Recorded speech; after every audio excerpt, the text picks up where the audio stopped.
Hello, hello, hello, everybody. Welcome back to another Revelation chapter. We are on 21. Dos Uno. We got Biocat with us here. She likes harassing the crap out of me.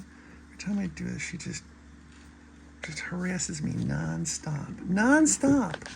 Will you give me a break? I need that. Yeah, you. I need that.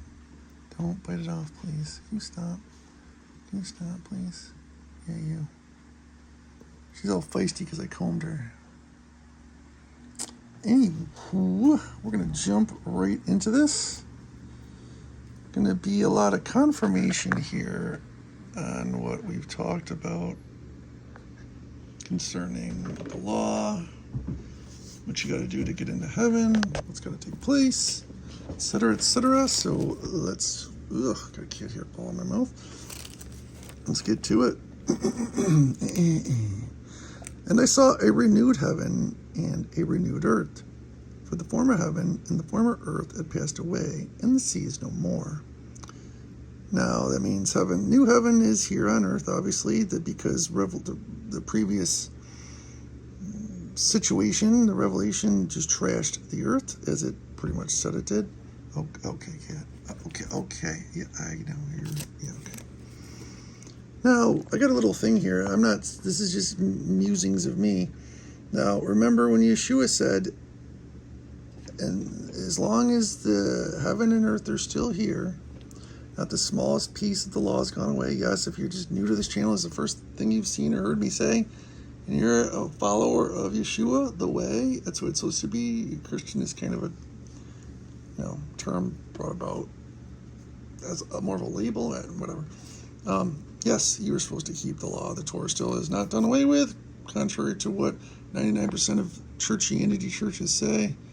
You're supposed to be keeping the law. And is that me saying that? No, that is Jesus saying that, Yahweh saying that, and dozens and dozens and dozens and dozens and dozens and dozens of times. But he does say, as long as the earth and heaven is still here. But once they're gone, and we are in new heaven and new earth, and we won't sin, we won't sin, so there won't really need to be a law. Maybe? I'm not sure how that's going to work. That's just, again, spitballing from me. And I, Yohanan, saw the set-apart city, renewed Jerusalem, coming down out of the heaven from Elohim, prepared as a bride adorned for her husband. We could kind of check out Matthew 22, the wedding feast. When the man prepares the wedding feast and he tells his guys to go get the invited guests, which is obviously the 12 tribes of Israel. And they blow them off, say they're busy, got other stuff to do, or basically found not worthy, and worse than that, they kill some of the guy's men. So the guy, obviously, goes and kills them, and then says, just find anybody and everybody on the streets. And he does, and then one guy comes in, he's not dressed for the wedding, meaning he's not following the law, and the guy who's throwing the wedding says, how did you get in here? You don't belong here. And he kicks him out to the darkness where there's wailing and gnashing of teeth. Kind of like what's said in here. So, Matthew 22, check that out. I paraphrased it. And I heard a loud voice from the heaven saying, see, the booth of Elohim is with men, and he shall dwell with them, and they shall be his people, and Elohim himself shall be with them, and be their Elohim.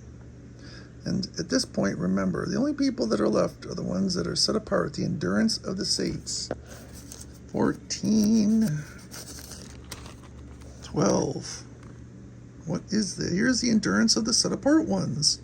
Here are those guarding the commands, following the Torah, and believing in Yeshua. Again, that's not me saying that. Read your Bibles. Don't listen to your pastor. Pasture. You put your cow at the pasture. Where am I here? Blah, blah, blah, blah, blah.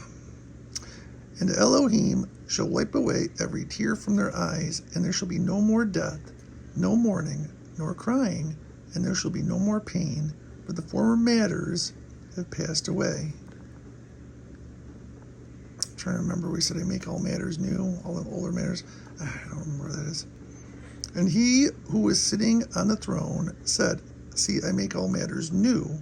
And he said to me, write, for these words are true and trustworthy. Now remember, when you look through this Bible and you see true and trustworthy, that pertains to the law, following the law, no deceit in your mouth. And I always said right here proves my theory. I have no idea what, I looked at that and I'm like, what in the world was I thinking about there?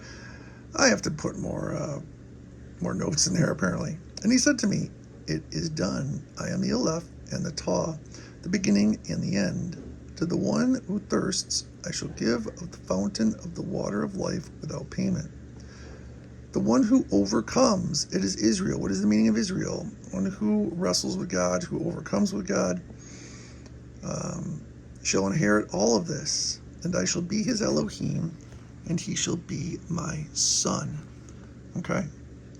So if you follow the law and you endure, it means through the hard times, through the good times, when you don't want to, when you do want to, if you hold out and you try your best, you're not going to be perfect, but that's what we have Yeshua Jesus for.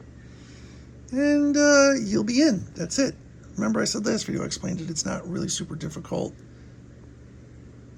Well, the directions aren't super difficult. It's impossible for us to do it. That's why we have Yeshua. But as for there's a big rebuke time coming. As for the cowardly and untrustworthy and abominable, that's pretty much breaking the Big Ten Commandments, and murderers and those who whore, Big Ten, drug sorcerers, written all over the Old Testament. I'm making a video. I'm making a video. Oh, okay. Yeah. I'll give me a couple minutes. I gotta go over to Shorty's and pick up my card copy pad. Okay. I will put the saw outside. Okay. Drug sorcerers and idolaters, Big Ten, and all the false, and all the other. What, dog? What do you want? What do you want? What do you want? Huh? What do you want? Huh? What do you want? You want? Do you want? I don't know. I don't know. She might want to come up here. Their part is in the lake, which burns with. Oh man, I'm getting harassed. What? What do you want? Yes, I knew you wanted to come up here. Oh, we're gonna have a face-off now. Dun dun dun. Man, okay. You have to work with me here, everybody. Let's see, what can I do to prop this up? Maybe that'll help a little bit. Helps a little bit. Their part is in the lake which burns with fire and sulfur, which is the second death. It's the death of your soul. And to notice the contrast here. Keep the law, try your best. Try to be a decent person. Believe in Yeshua. Or be a skis ball. These are two very contrasting things. The second one is probably not a good policy to have. In general, even if you don't believe in all this stuff, being a skis ball is probably not a good policy to have. It's probably not going to make your life go well. And one of the seven messengers who held the seven bowls filled with the seven last plagues came to me and said, and spoke with me, saying, come, I shall show you the bride, the Lamb's wife. That's us. And he carried me away in the spirit to a great and high mountain, and showed me the great city, this set apart Jerusalem, heaven. Isaiah 2 imagery. You can check that out if you want. Descending out of the heaven from Elohim. Now remember I said it's heaven. It's descending out of the heaven. Remember the heavens up the sky up above us. Heaven. Jerusalem is descending because he made it and he's dropping it down on the earth. Yeah, you get what I'm saying. Having the esteem of Elohim, and her light was like a most precious stone, like a jasper stone, clear as crystal. Sorry, I have cat hair all over my nose and mouth, and it's driving me nuts. Having a great and high wall, having 12 gates, and at the gates 12 messengers, and the names written on them, which are those of the 12 tribes of the children of Israel. But there's a lot of people that say, oh, he's done with Israel. No, he isn't. A lot of people believe that, churchianity folks. That is when the church teaches you only half of Hebrews and a couple other different passages that, and they don't keep reading the next sentence. In fact, let's just walk on over to Hebrews, where that's John, 1 John. Here we go. Okay, Hebrews 8. Now, the summary we were saying is we have a high priest, which is Yeshua. Let's go to Hebrews 8, 6. Yeah. But now he has obtained a more excellent service, inasmuch as he is also a mediator of a better covenant, which was constituted on better promises. For if that first covenant had been faultless, then no place would have been sought for a second. Oh, you got me. I'm wrong about all this. And that's what the church teaches people. However, let's keep reading the very next sentence. For finding fault with them, Israel, he says, see, the days are coming, says Yahweh, when I shall conclude with the house of Israel and with the house of Judah a renewed covenant, not according to the covenant that I made with their fathers in the day when I took them by the hand to lead them out of the land of Misraim, Egypt, because they did not continue in my... See, dog saying amen. They did not... where did I lost my place? Because they did not continue in my covenant, and I disregarded them, said Yahweh. Let's take a quick break. So, the problem was not with... And by the way, it's not a new covenant. It's a renewed covenant. It says it over here. A lot of Bibles say new. That's a poor translation. So, the problem was not with the covenant. If you believe that, that means you believe that Yahweh is not perfect, and he made a covenant which wasn't perfect. Do you believe that? If you do, you can take that up with him. I choose not to. So, look at it this way. When you sign a lease to rent an apartment, the landlord has a set of rules. You sign the lease and agree to follow them. If you break the lease and get kicked out of the apartment, it wasn't because the lease was bad. I mean, you could argue it was, but you agreed to follow it and you didn't. So it's on you. Okay? The problem wasn't with the landlord, Yah. It wasn't with the lease, the law. It was with the people. They didn't follow it. Okay? They whored, they cheated, they lied, they stole.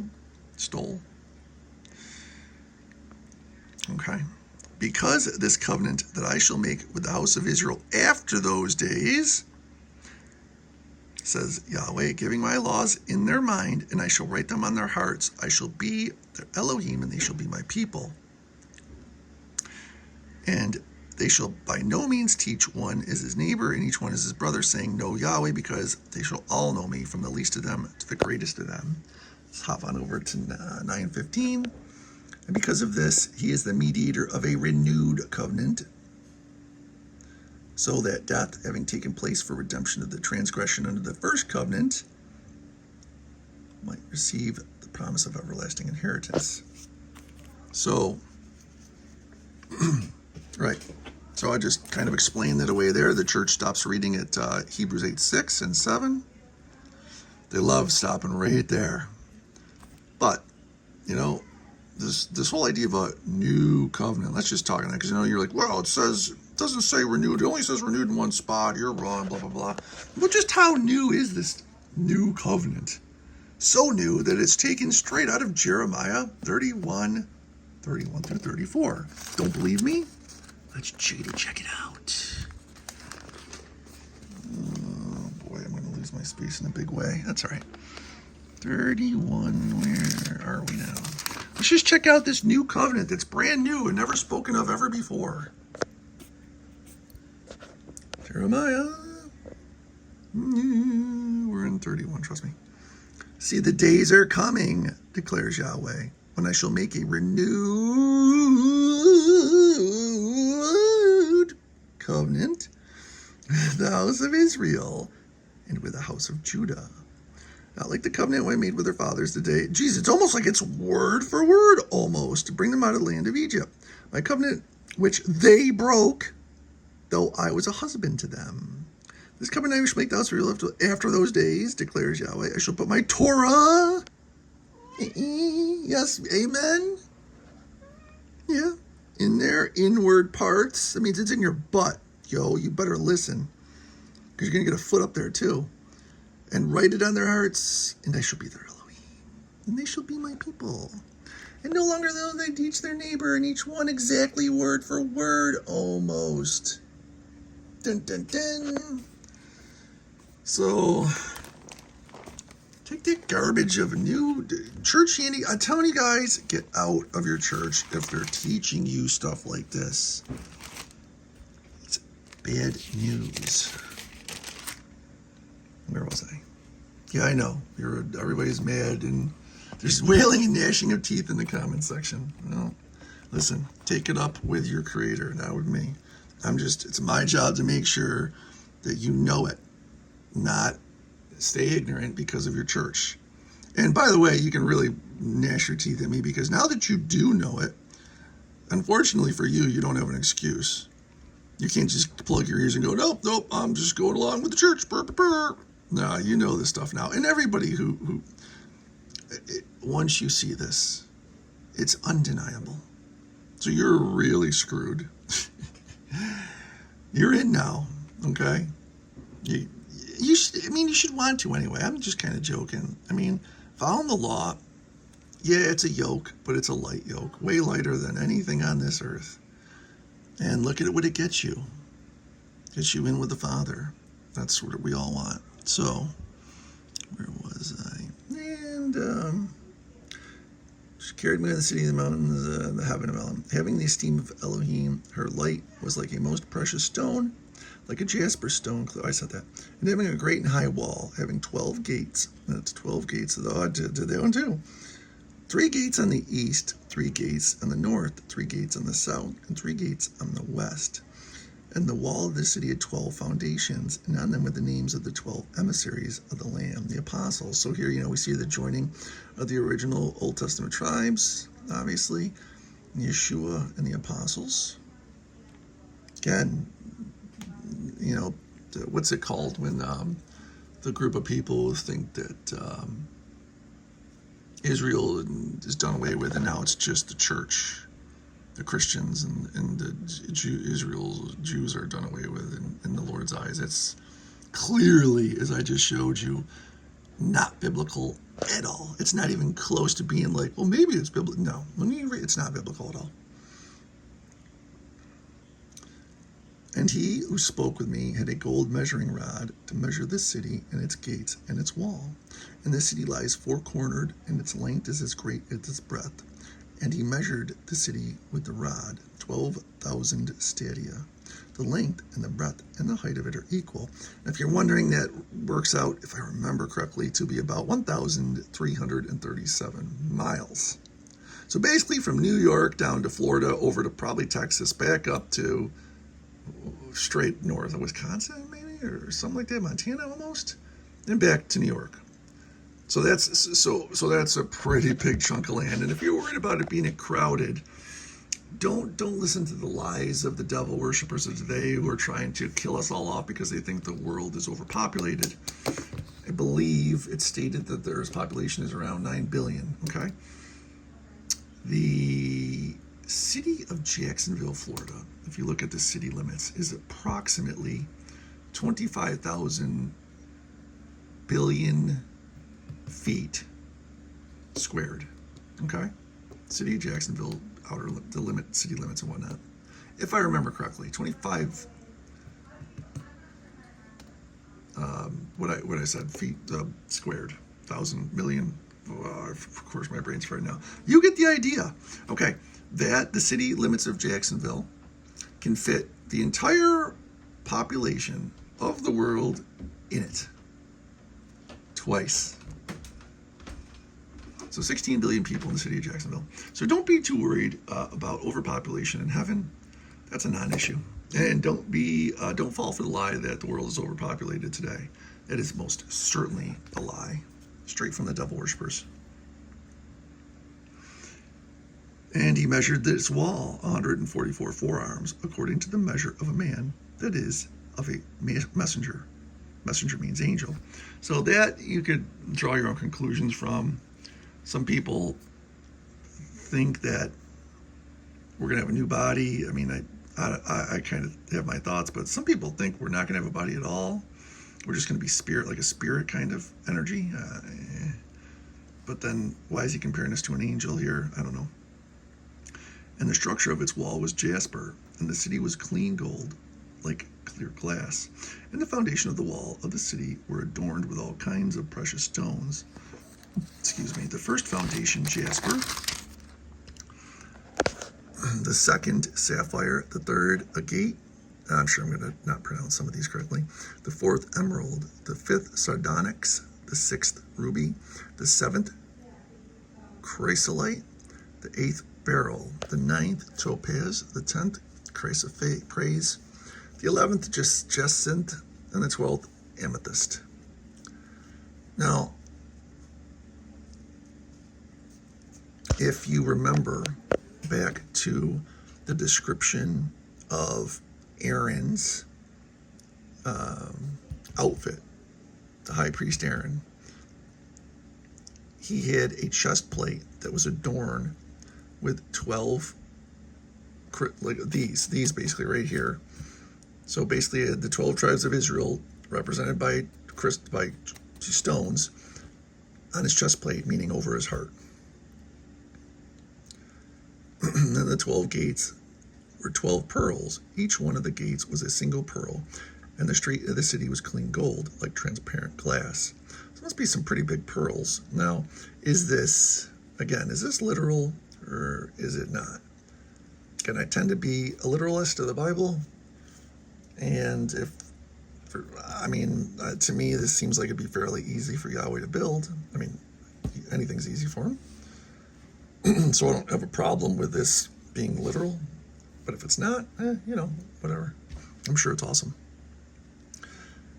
And I saw no dwelling place in it, for Yahweh El Shaddai is its dwelling place in the Lamb. And the city, so what this is right here, remember, the Father and I are one. Hear, O Israel, Yahweh is our Elohim, Yahweh is one. Well, how can it be three people? Well, so many people argue about this and say it's not possible. But first off, just because you don't have the mental capacity to understand how an all-powerful, all-knowing, all-everything being can do whatever it wants, that's on you. You got to just accept that as fact. But here's an easier way to break it down. Yahweh is the dwelling place. He's all around it. It's his spirit. He's everywhere, all at once. And the Lamb, Yeshua, is our high priest. So where's the high priest? In the dwelling place. There you go. They're one. Ugh, get here. Sorry, skaters drive me nuts. And the city had no need of the sun, nor of the moon to shine in it. For the esteem of Elohim lightened it, and the Lamb is its lamp. Again, literal, figural, you leave that up to you. And the nations of those who are saved shall walk in its light. And the sovereigns of the earth bring their esteem into it. And its gates shall not be shut at all by day, for night shall not be there. And they shall bring the esteem and the appreciation of the nations into it. And there shall by no means enter into it. Again, we're finishing off here with what? And there shall by no means enter into it whatever is unclean, neither anyone doing abomination or falsehood, but only those who are written in the Lamb's book of life. Dan 21, Daniel. Again, you don't follow the law, you're not getting in. Period. Well, no, the church taught me that I should believe in Yeshua. Well, the church lied to you. Sorry, the church lied to you. How do I know? Look at every one of my friggin' videos. Almost all of them are about this very topic, pretty much. Almost all of them. And I show you right here in the book. And I'm making a big, booyah version of the law. And you can see all the, trust me, There's no doubt now, but there will be no doubt after I make that video. So, anyway, hope you guys enjoyed that. If you disagree, agree, have a comment, let me know. And if not, have a nice day. Peace out.